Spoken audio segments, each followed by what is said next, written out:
We begin on our top story tonight. A community playground in Medford is getting a new life for the second time. Thanks for joining us tonight. I'm Haley Gravid. The Olsrud Family Community Playground is getting renovated nearly a year after it was burned in an arson fire.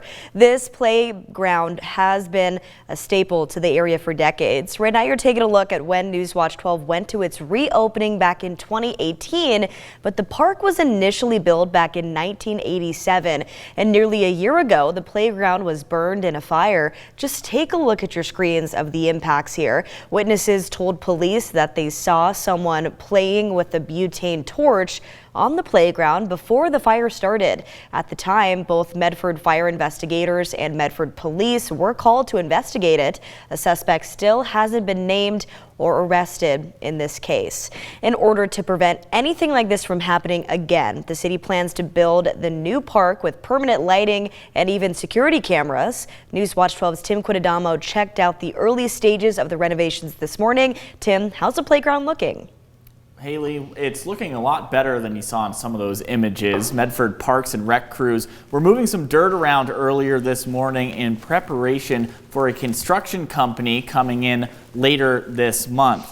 Now, as far as timeline goes, that construction company is scheduled to work for about 6 weeks before the city installs the finishing touches, which are expected to take another 6 weeks or so. Earlier today, I spoke with Tim Stevens from Medford Parks and Recreation, who says the plans for the structures on the playground are mostly staying the same.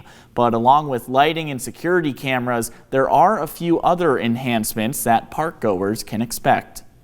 Did authorize some enhancements to the structure that was burnt, and so we'll be adding, wheelchair accessible merry-go-rounds. Stevens, who was the project manager when the playground was first built in 2018, told me that a number of Medford parks have wheelchair accessible equipment, but he added that this section of the Olsrud Family Community Playground that was burned down was unique because all of it was designed to be accessible for those in wheelchairs.